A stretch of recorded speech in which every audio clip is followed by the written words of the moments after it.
मित्रांनो नमस्कार. शेतकरी मित्र परिवार या युट्यूब चॅनलवरती तुमचं सर्वांचं स्वागत आहे. आज आपण आलोय पंढरपूर तालुक्यातील पळशी या गावामध्ये बिटल शेळी फार्म बघण्यासाठी. शेळीची संपूर्ण माहिती, त्यांचा चारा, त्यावरचे सगळे नियोजन आपण या व्हिडिओच्या माध्यमातून घेणार आहे. तर चला तर मग या व्हिडिओला सुरुवात करू. बरं, शेतकरी मित्र परिवार या युट्यूब चॅनल तुमचं स्वागत आहे. सर, तुमचा परिचय करून. माझं नाव चंद्रकांत गोरख शेवाळे, गाव पळशी येत आहे, तालुका पंढरपूर, जिल्हा सोलापूर. तर हा जो माझा फार्म आहे पंढरपूर पासून सर्वसाधारण 20 किलोमीटर अंतरावरती येतोय, पंढरपूर कराड रोड वरती. सुरुवात कशी केली?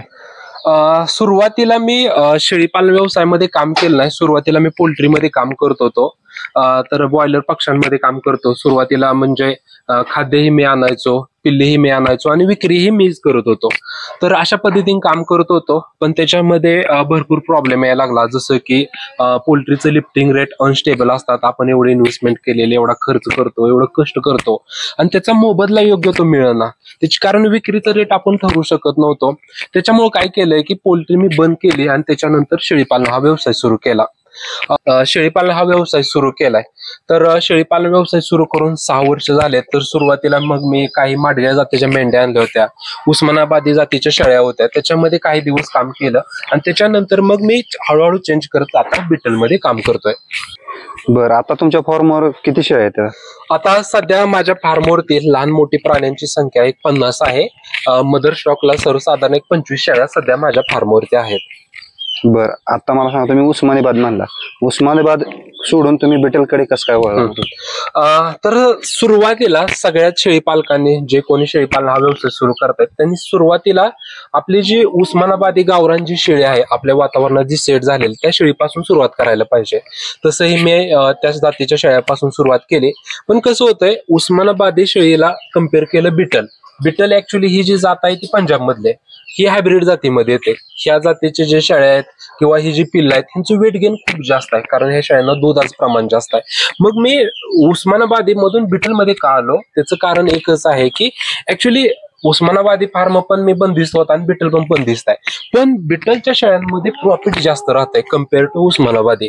म्हणून मी काय केलं की उस्मानाबादी कमी केल्या आणि बिटलमध्ये काम करायला लागलोय. कारण नॉर्मली जरी सांगायचं झालं, उस्मानाबादी जातीची 3-4 महिन्यानंतर जर आपण पिल्लं, बोकड, पाट विकायला जर विकली तर सर्वसाधारण ऍव्हरेज किंमत 7,000, 8,000, लयत लय 10,000.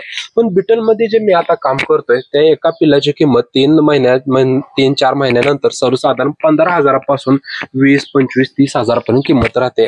म्हणजे एकच कारण आहे की चेंज व्हायचं, तर ते रेट किंवा जे प्रॉफिट आहे हे चांगलं राहतं. त्यासाठी मी उस्मानाबादी मधून बिटलमध्ये आलेलो आहे. सर, मला सांगा, तुमचं डेली रुटीन काय आहे? फार्मची माझी सुरुवात ही सकाळी सर्वसाधारण 6-6:30 वाजता होते.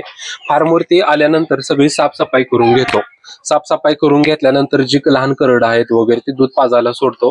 त्याच्यानंतर दूध पाजल्यानंतर ती करडं त्यांच्या कप्प्यात हे करतो, कारण त्या करडांचं वर्गीकरण व्यवस्थित करणं गरजेचं आहे. नाहीतर कधी कधी काय होतंय की करडं आपण सोडली आणि करडं जर पुन्हा कोंडली नाही तर ती मग गव्हाणीमध्ये जाणं, तिथं नासाडे वगैरे करतात.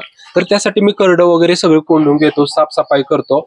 सकाळी सर्वसाधारण 7 वाजता त्यांना खुराक देतो. सगळी गव्हाणीमध्ये जे आदल्या दिवशी राहिलेला चारा वगैरे जो शिल्लक आहे, वला चारा किंवा काही सुका चारा, तर तो काढून मग जनावर वगैरे त्यांना टाकून त्यांना खुराक टाकतो सकाळी 7 वाजता. सकाळी 7 वाजता खुराक टाकल्यानंतर मी 3 तास गॅप ठेवतो. 10च्या आसपास नंतर पुन्हा फार्मवरती येतो. त्यांना नंतर सुका चारा देतो. सकाळी 10 वाजता सुका चारा देतो. सुका चारा दिल्यानंतर त्यांना पाणी, स्वच्छ चांगलं पाणी देतो. पाणी दिल्यानंतर सुका चारा टाकतो आणि त्याच्यानंतर सर्वसाधारण बघा 2 ते 3 वाजता नंतर त्यांना पुन्हा वला चारा देतो. वल्या चाऱ्यामध्ये माझ्याकडे मेथी घास आहे, दशरथ घास, तुती, शेवरी, सोबाबळ वगैरे सगळे मिक्स करून देतो. 2 वाजता वला चारा टाकल्यानंतर संध्याकाळी 4 ते 5 वाजता एकदा वला चारा टाकतो. मग संध्याकाळच्या वेळेस मग ते पिल्लं दूध पाजणं वगैरे अशा प्रकारे नियोजन चालतं दिवसभराचं. तर मला सांगा, खुराकामध्ये कोणकोणते घटक देता तुम्ही यामध्ये?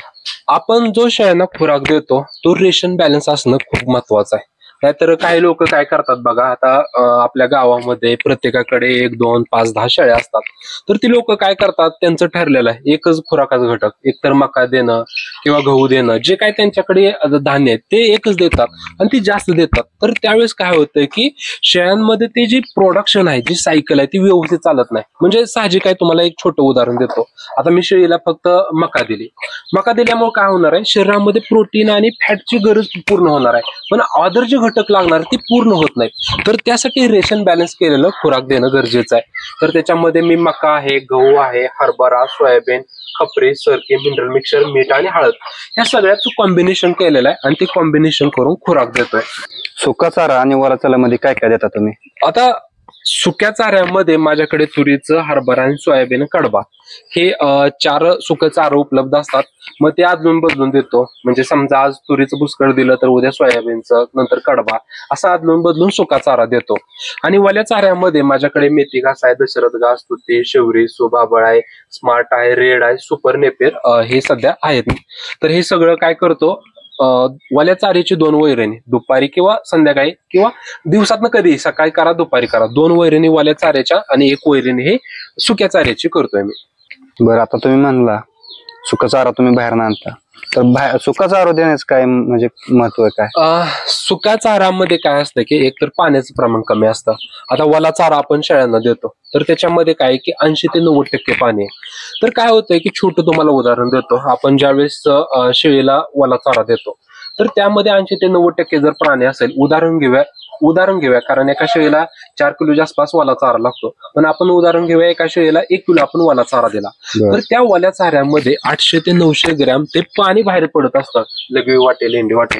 त्या शेळीच्या शरीराला किती लागू होतं, 100 ते 200 ग्रॅम लागू होत असतं. तर त्यासाठी आपण सुका चारा देणं गरजेचं आहे, कारण सुक्या चाऱ्यामध्ये एक 10 ते 20% पाणी असतं, बाकीचा 80 ते 90% त्याच्यामध्ये ड्राय मॅटर असतो. त्यामुळे काय होतं की शेळीच्या शरीराला जास्त लागू होतं, रिझल्ट चांगला मिळतो. नाहीतर बऱ्यापैकी आपल्याकडे लोक फिरस्ती शेळी पालन करतात, तर तिथे काय होतं की शेळ्या बाहेर दिवसभर फिरतात, संध्याकाळच्या टायमाला शेळ्या ज्यावेळेस ते त्यांच्या फार्मवरती घेऊन जातात तर त्यावेळेस शेळ्या अशा तंदुरुस्त दिसतात आणि दुसऱ्या दिवशी सकाळी जर आपण शेळ्या त्या बघितल्या अशा हाडकोळी दिसतात. त्याचं रिझन हेच आहे की दिवसभर शेळ्या वला चारा खातात आणि ती वल्या चाऱ्यामधलं जे पाणी आहे ते बाहेर पडलं का शेळीच्या शरीराला काहीच लागू होत नाही.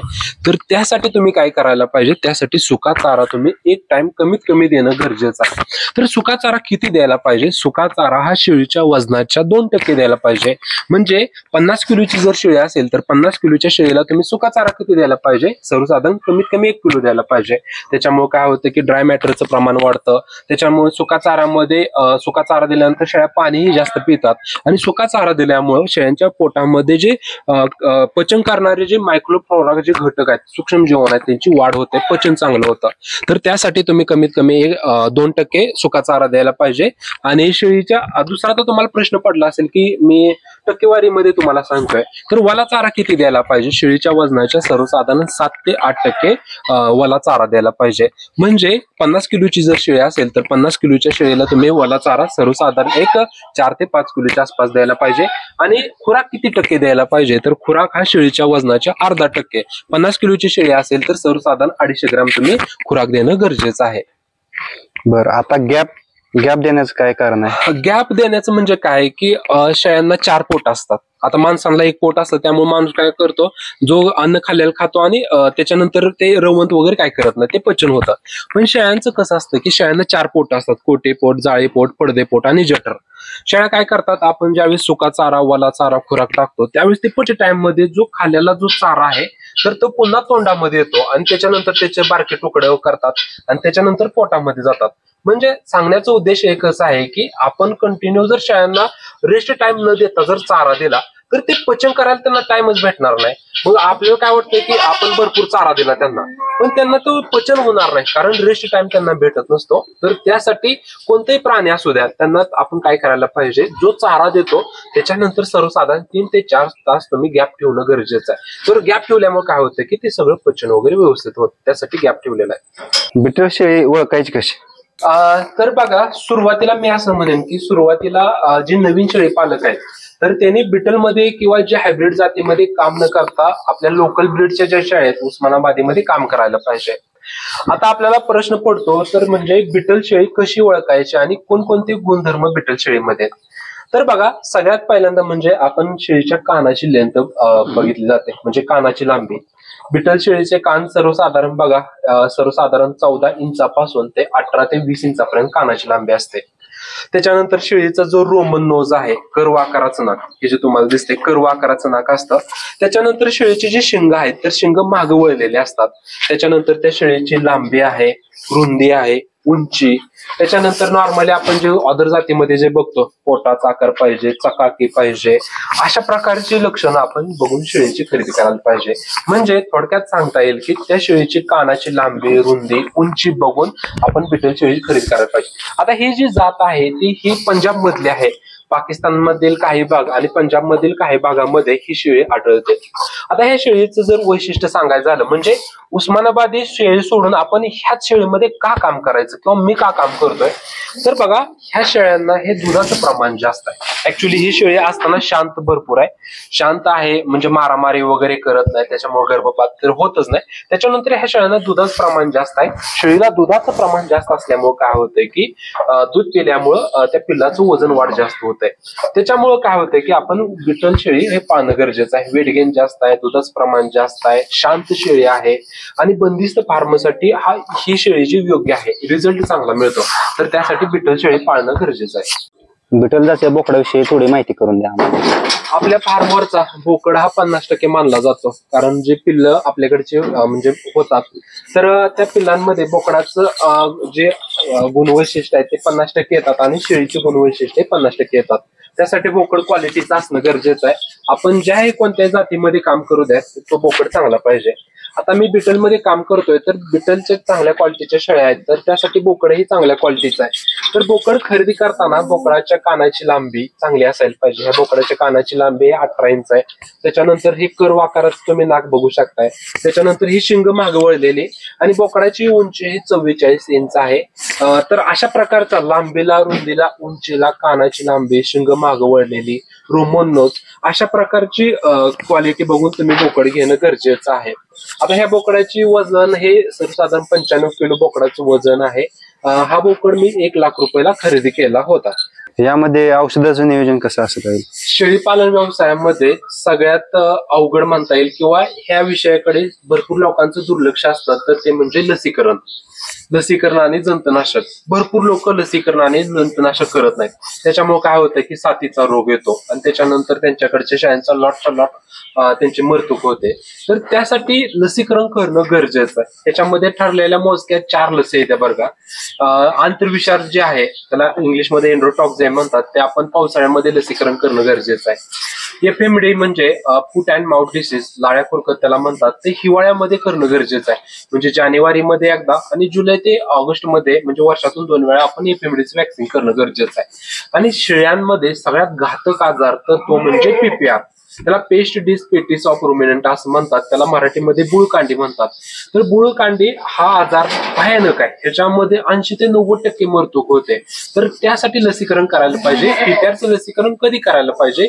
उन्हाळ्यामध्ये PPRचं लसीकरण करणं, म्हणजे मार्च एप्रिल महिन्यामध्ये करणं गरजेचं आहे. लसीकरण खूप महत्वाचं आहे, कारण शेळ्यांना लस जर आपण केली तर बऱ्यापैकी आपल्याकडच्या शेळ्यांना आजार होत नाहीत. जरी समजा आपण विचार करूया की लसीकरण केलं तर 100%पैकी 1% आसपास शेळ्यांना प्रॉब्लेम होतो. म्हणजे PPRचं लसीकरण केल्यानंतरही PPRचा रोग होतो 1% आसपास.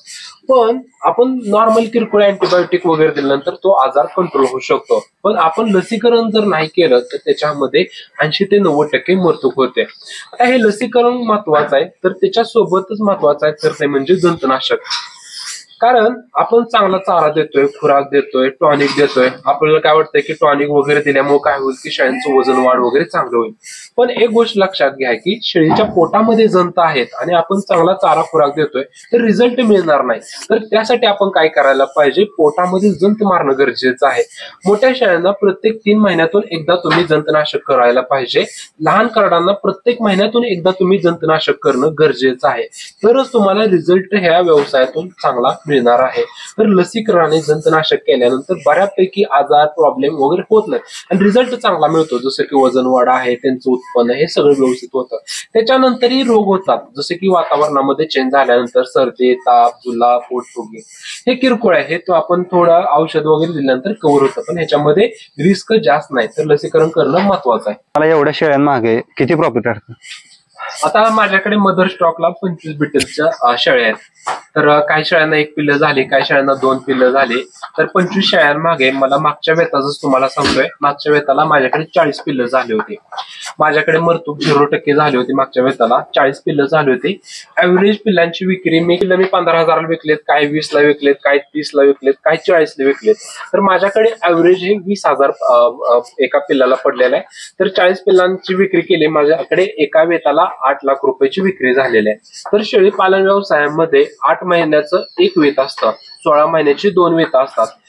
तर शेळीपालन व्यवसायामध्ये म्हणजे नॉर्मली आपलं किती 12 महिन्याचं 1 वर्ष असतं, तसंच शेळीपालन व्यवसायामध्ये 15 ते 16 महिन्याचं 1 वर्ष असतं. तर एका वेताला सर्वसाधारण बघा माझ्याकडे 8 लाख रुपये झालेले आहेत. तर 8 महिन्यात 8 लाख रुपयाची विक्री झाली. आता खर्च किती झाला? तर खर्चामध्ये काय आहे की मका पण घरची आहे, खुराकासाठी आहे, मग गहू, सोयाबीन आहे, त्याच्यानंतर शेंगदाणा पेंट, सरकी पेंट ही तेवढी विकत घ्यावं लागते. आणि मका घरची आहे, कारण आपण खुराकामध्ये एक 45-50% मका वापरतो, म्हणजे खुराकाचा निम्मा खर्च वाचला. आणि त्याच्यानंतर वाला चारा पण घरचा आहे, त्याच्या मेथी घास, दुसऱ्या घास, तुती, शेवरी, सोबाबा हे पण घरचं आहे. सुक्या चाऱ्यामध्ये कडबा पण घरचाच आहे, फक्त सोयाबीनचा, तुरीचा भुसा तेवढा आणतो, त्याला थोडा खर्च आहे. म्हणजे 8 लाख रुपये मध्ये माझं औषध हे ते सगळ्यासाठी 1-2 लाख रुपये खर्च झालेला आहे. तर 6 लाख रुपयाची मला एका वेतामध्ये निव्वळ नफा झालेला आहे. म्हणजे 15 ते 16 महिन्यामध्ये सर्वसाधारण मला 12 लाख रुपयाची या 25 शेळ्यामागे विक्री झालेली आहे. आता ह्याच्यानंतर बघा काही तुमचे प्रश्न असतील की मग तुम्ही म्हणताल की एवढी कशी काय विक्री झाली? तर मित्रांनो, एक लक्षात घ्या की हा जो सेटअप बसवलेला आहे मागील 6 वर्षापासून मी काम करतोय. सुरुवातीला उस्मानाबादीमध्ये काम केलं, त्याच्यामध्ये प्रॉफिट कमी राहत आहे. पण हा जो सेटअप बसवलेला आहे किंवा ह्याची एवढी महाग कशी विक्री होते, तर ह्याच्यासाठी मी सोशल मीडियाचाही यूज करतोय. माझं इंस्टाग्रामला अकाउंट आहे Chandu Shewale CK goat farm. जर तुम्ही इंस्टाग्रामला सर्च केलं तर तिथेही अकाउंट येतं, त्याच्यावरती विक्री करतोय. युट्यूबवरती CK गोट फार्म म्हणून पण माझं चॅनल आहे, त्याच्यावरती शेळ्यांच्या रिलेटेड माहिती टाकतो, म्हणजे तिथूनही माझी मार्केटिंग होते. आणि आताच मी नवीन CK फार्म म्हणून मोबाईल अँड्रॉइड ऍप्लिकेशन लॉन्च केलेलं आहे. त्याच्यावरती प्राण्यांची खरेदी करता येते, विक्री करता येते. आपण ऑल इंडियामध्ये काम करतोय, सध्या 3 भाषांमध्ये आहे. त्याच्यावरती शेळ्या आहेत, मेंढ्या आहेत, गाय आहेत, म्हैस आहेत, घोडा आहे, त्याच्यानंतर कुत्रे आहेत, कोंबड्या आहेत आणि औषधं पण त्याच्यावरती तुम्हाला हे करतात. म्हणजे थोडक्यात सांगायचं एकच आहे की ह्या सगळ्याचा मी सेटअप बसवलेला आहे. मार्केटमध्ये चांगलं नाव असल्यामुळे माझ्या प्राण्याची विक्री चांगल्या पैशामध्ये होते. शेळी पालन करताना कोणत्या जातीच्या शेळ्या आपण खरेदी केल्या पाहिजे? भरपूर शेळी पालकांची ह्याच्यामध्ये चूक होते. आता मी तुम्हाला बिटल जाती शेळ्यांविषयी सांगितलं, एवढं प्रॉफिट होतं हे सांगितलं. साहजिक आहे की हा कोण व्हिडिओ बघतील त्यांना वाटेल की उस्मानाबादीमध्येच का काम करायचं, आम्ही पण ह्याच्यामध्ये करतो काम, आम्हाला पण एवढं प्रॉफिट होईल, मग जॉब कशाला करायचा, हे करून एवढंच प्रॉफिट होत असेल. तर एक गोष्ट लक्षात घ्या की सुरुवातीला ह्या जातीमध्ये काम करणं कॉम्प्लिकेटेड विषय होतोय. कारण ह्यांचं जे निविजन आहे, ही जी जात येते ही पंजाबमधलं वातावरण वेगळं, आपल्या महाराष्ट्रामधलं वातावरण वेगळं. पंजाबमधून जर शेळी आपण महाराष्ट्रामध्ये आणली तर त्यावेळेस काय होतं की शेळीच्या शरीरावरती ट्रेस येतो, त्यावेळेस शेळ्यांना आजार होतात, भरपूर सर्दी, ताप, जुलाब, निमोनिया हे आजार होतात. कधी कधी तिकडून एवढ्या लांबून शेळ्या आणतो तर त्यावेळेस त्या शेळ्यांना साथीचा रोग होऊ शकतो. त्यावेळेस आपल्याला अनुभव असणं गरजेचं आहे. नाहीतर आपण नवीन ही शेळ्यांची जात, शेळीच्या जाती ह्या शेळ्यांवरती ट्रेस येतोय आणि आपण त्याच्यामध्ये नवीन, तर अशा वेळेस काय होतंय की शेळ्यांची मृत्यू जास्त होते किंवा आपल्याला ते सगळं जे आहे ते आपल्याला नियोजन करता येत नाही, मॅनेज करता येत नाही. तर त्यासाठी मी असं म्हणेन की शेळीपालन व्यवसायाची सुरुवात करताना आपल्या वातावरणामध्ये सेट झालेल्या ज्या शेळ्या उस्मानाबादी आहेत, गावरान आहेत, त्या शेळ्यांपासून सुरुवात करा. त्या शेळ्यांमध्ये चांगल्या शेळ्या घ्या. आता शेळ्या घेताना लोक काय करतात की पैसे इन्व्हेस्टमेंट करायला नको, त्यांना काय पाहिजे 7,000-8,000ला मोठी शेळी पाहिजे. असं होणार नाही. तुम्ही जी शेळी घेताय, उस्मानाबादी असू द्या, गावरान असू द्या, मोठी शेळी घ्या. म्हणजे दुसऱ्या तिसऱ्या वेताची, उंचीला जास्त पाहिजे, लांबी रुंदी, ह्या सगळ्या गोष्टी असलेली शेळी घेतली तर रिझल्ट चांगला मिळणार आहे. तर शेळीपालन व्यवसायाची सुरुवात करताना उस्मानाबादी गावरान शेळ्यांपासून करायला पाहिजे आणि त्याच्यानंतर 2-3 वेत काम केल्यानंतर मग तुम्ही हायब्रिड जातीमध्ये जसं की बिटल आहे, शिरोई, सोजत, बोर ह्या जातींच्या शेळ्यामध्ये येऊ शकता. सुरुवातीला ह्याच्यामध्ये येऊ नका. त्याच्यानंतर अजून एक चूक होती लोकांची, तर ते काय की बघा, लक्षात घ्या की शेळीपालन व्यवसायामध्ये 95% व्यवसाय हा बंद होतो. तर त्याचं रिझन काय आहे? तर त्याचं 2च रिझन आहेत, खूप मोठी गंभीर रिझन आहेत. तर पहिलं रिझन म्हणजे खूप मोठं शेड बांधणं. आपलं प्री प्लॅनिंग नसतं की आपल्याला ह्या व्यवसायामध्ये किती पैसे इन्व्हेस्टमेंट करायला पाहिजे, ह्याचं काही प्लॅनिंग नसतं. तर मित्रांनो, मी असं म्हणेन की शेड तुम्ही छोटं बांधायला पाहिजे किंवा शेड कसं बांधायला पाहिजे ह्याच्याविषयी थोडक्यात तुम्हाला माहिती सांगतो. इन्व्हेस्टमेंट कसे करायचे खूप महत्वाचं आहे. ह्याच्यामध्ये भरपूर लोकांची चूक होते. आपल्याकडे जेवढे काही पैसे आहेत, मी असं म्हणेन की उदाहरण घेऊ, आपल्याकडे 1 लाख रुपये, तर 1 लाख रुपये किंवा जेवढे काही पैसे आहेत तर त्याच्यामधलं 25% पैसेच तुम्ही शेडवरती खर्च करायचे. 25% पैसे चारा खुराकावरती आणि 50% पैसे जर तुम्ही शेळ्यांवरती जर खर्च केलं तर काय होणार आहे की शेळ्यांवरती खर्च केल्यामुळं आणि चारा खुराकावरती जास्त पैसे खर्च केल्यामुळं तिथून आपल्याला इन्कम लवकर होणार आहे आणि आपलं चलन जे आहे ते लवकर व्यवस्थित फिरणार आहे. नाहीतर ह्याच्या ठिकाणी अदर साईडनं आपण विचार करूया. आपण काय केलं, आपल्याकडे जे पैसे आहेत ते 70 ते 75% शेडवरती इन्व्हेस्टमेंट केले आणि शेळ्यांना कमी केले. तर शेड मोठं झालं, शेळ्या कमी झाल्या, त्यातून इन्कम कमी येणार, मग ते तुम्ही जे इन्व्हेस्टमेंट केलेले जे पैसे ते रिटर्न कसं मिळणार, ह्याच्यामध्ये भरपूर लोकांची चूक होते. तर त्यासाठी मी जे सांगितलेलं जे सूत्र आहे तर त्या पद्धतीने तुम्ही इन्व्हेस्टमेंट करा. आणि दुसरी चूक म्हणजे ह्या व्यवसायामध्ये होते तर ते म्हणजे हायब्रिड जातीच्या शेळ्यापासून सुरुवात करणं.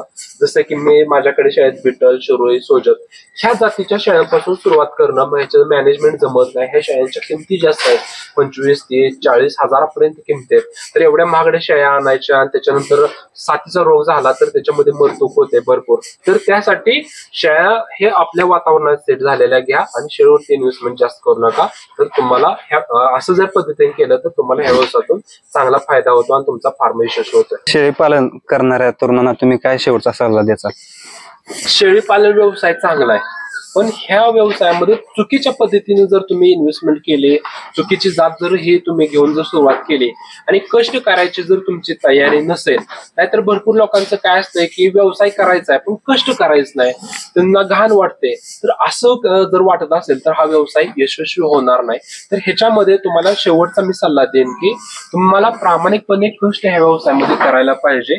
फक्त कष्ट आणि साफसफाई करून चालणार नाही, तर ह्याच्यामध्ये तुम्ही अभ्यासही करणं गरजेचं आहे. म्हणजे कोणती औषध आहेत, कोणता चारा आहे, कोणत्या जातीला जास्त मागणी आहे, ह्याचाही अभ्यास करणं गरजेचं आहे. आणि तुमच्याकडे पेशन्स असणं गरजेचं आहे. नाहीतर असं नाही की आपल्याला काय असतं की लगेच महिन्यात 10 दिवसात चलन फिरत राहायला पाहिजे. मग शेळ्यांचं कसं आहे की एकदा शेळी गाभण राहिली का नंतर 7-8 महिन्यानंतर इन्कम होतो, तोपर्यंत पेशन्स नसतो. तर तुमच्याकडे पेशन्स ही असणं गरजेचं आहे. तर हा व्यवसाय खूप चांगला आहे. कारण चांगला काय आहे की मटणाचे रेट तुम्ही बघताय कंटिन्यू मटणाचे, म्हणजे या सगळ्या व्यवसायाचा एंड प्रोडक्ट काय मटण आहे. तर मटणाचा रेट खूप चांगला आहे. तर हा व्यवसाय जबरदस्त आहे, फिक्स रेट आहे. तर चूक कुठं होते आपले, तर आपल्याकडे पेशन्स नसतो, आपल्याकडे ते सांभाळणे नसते, त्याच्यामुळे चूक होते. तर मित्रांनो, व्यवस्थित करा, स्टेप बाय स्टेप करा, हळूहळू करा, अनुभव घेत अभ्यास करत जावा. हा व्यवसायामध्ये चांगला प्रॉफिट आहे, चांगला फायदा मिळतोय.